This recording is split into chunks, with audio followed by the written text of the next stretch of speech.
हमारी भारत की महान प्राचीन विरासत, मेडिटेशन, योग, आयुर्वेद, ये सब अब वैश्विक स्तर पर एक अलग लेवल पर मान्यता प्राप्त करती जा रही है।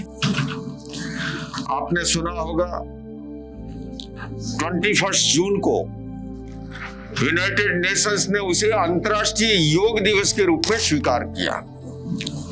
वो तो बहुतों को पता है, लेकिन कुछ कम लोगों को पता होगा कि इसी 21 दिसंबर को उसी यूनाइटेड नेशंस ने मेडिटेशन डे के रूप में उसे स्वीकार किया है। और मैं आपसे कहूं के बाद में पूरे विश्व में वेलनेस के प्रति एक नई अवेयरनेस पैदा हुई है, और उस अवेयरनेस को पैदा करने में दो लोगों का योगदान, एक का और एक आचार्य मनीष जी का।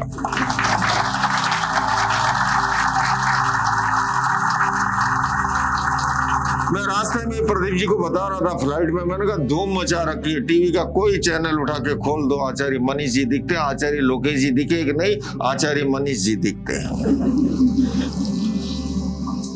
मैं अभी इन्हें ये भी कह रहा था, जब मैंने देखा हॉल में इतने ज्यादा विद्यार्थी उपस्थित है, मनीष जी मैं ये दो होठों से नहीं हृदय से कहता हूं, आप इसके माध्यम से देश और समाज की बड़ी सेवा कर रहे हो। इसलिए एक तो इस समय जिस तरह से बेरोजगारी का ग्राफ बढ़ा हुआ है, बच्चे अच्छे से जानते हैं, एक एडवर्टाइजमेंट निकलता है सर्विस के लिए, और ऐसे ऐसे बायोडाटा आते हैं, कभी कभी पढ़ करके हम जैसों का मन द्रवित हो जाता है कि इतने अच्छे पढ़े। कल ही मैं कहीं देख रहा था सोशल मीडिया में, कितनी ही मेडल्स, कितनी डिग्री है, उसके बावजूद भी जॉब नहीं देती। तो आप जो ये काम कर रहे हो, स्वस्थ भारत बनाने का भी काम कर रहे हो, और उसके साथ साथ समृद्ध भारत बनाने का भी काम कर रहे हो। स्वस्थ भारत, समृद्ध भारत। और मैं आपसे कहना चाहता हूं, देखिए जीवन के लिए आजीविका भी जरूरी है। यो तो आजीविका किसी भी फील्ड में जाओगे प्राप्त कर ही लोगे, लेकिन आप जिस फील्ड में जा रहे हो, यो तो डॉक्टर को भगवान का दूसरा रूप कहा गया है, सेवा का जरिया हुआ करता है। लेकिन आजकल खास करके एलोपैथिक हॉस्पिटलों की जो स्थितियां हैं, वो इतनी विचित्र स्थिति है, और इस बीच के अंदर आप जिस विधा से जुड़ रहे हो वो निरापद है, साइड इफेक्ट है, प्रभावी है। बाजारी युग में कितनी कम महंगी है मुझे ज्यादा पता नहीं है, पर मैं ये जरूर आपसे कहना चाहूंगा, आजीविका का जरूर ध्यान रखना, लेकिन साथ साथ में इस भाव को भी, एक दरिद्र नारायण को सामने रखना,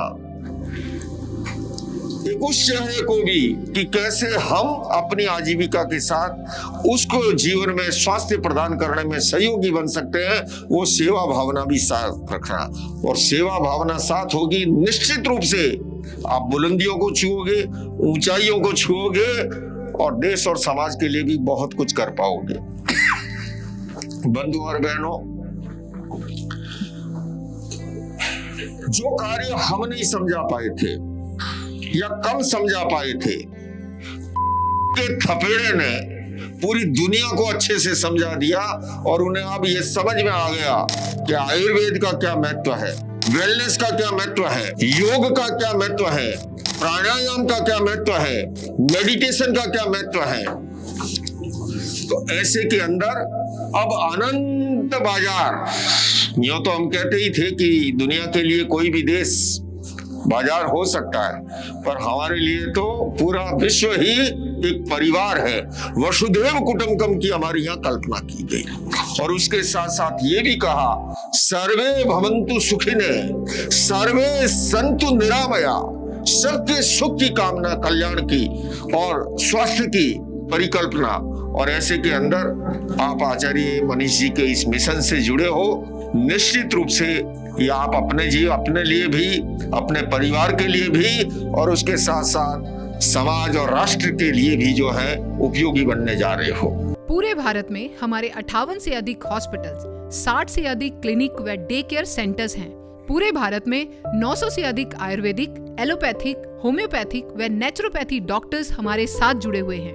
भारत के हर बड़े शहर में हमारे आयुर्वेदिक हॉस्पिटल्स हैं। इनमें से मुख्य हॉस्पिटल मेरठ, दिल्ली एनसीआर, मुंबई, लखनऊ, डेराबसी, पंचकुला और कुरुक्षेत्र में हैं। यहाँ पर kidney fail, liver fail, cancer, heart problem, जोड़ों के दर्द, diabetes, BP, sugar, piles, fissure व फिस्टुला और अन्य बड़ी से बड़ी बीमारियों को रिवर्स किया व सिखाया जाता है। अगर आप वीडियो में कही गई बात से सहमत हैं तो Y टाइप करें, सहमत नहीं हैं तो N टाइप करें।